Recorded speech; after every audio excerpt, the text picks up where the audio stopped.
સોનદાસજી પરમાર છે. મેં અત્યારે સુરેન્દ્રનગર મહાનગરપાલિકામાંથી જન્માષ્ટમી મેળાનું ટેન્ડર ઉપાડેલ 2026નું.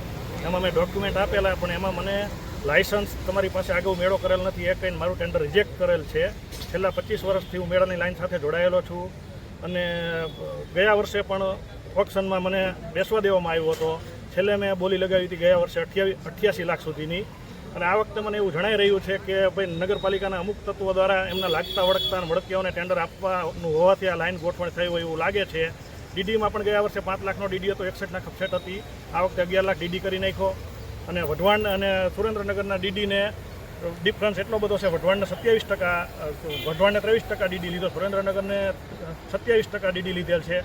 અને 25 વર્ષથી આ વખતે મને પહેલું જાણવા મળ્યું કે વઢવાણના ગ્રાઉન્ડમાં ગયા વખતે 61 લાખ અપસેટ હતી, એની અપસેટ ઘટાડવામાં આવી છે. આજ સુધીમાં મેં પહેલો એવો દાખલો જોયો કે અપસેટ ઘટાડવામાં આવી છે. આ બધું જોતાં એવું લાગે છે કે તંત્રની મિલીભગતથી અમુક લોકોને એમના બળદકીઓને ટેન્ડર ફાળવવાનું એમને ગણતરી હોય એવું મને જણાઈ આવેલ છે.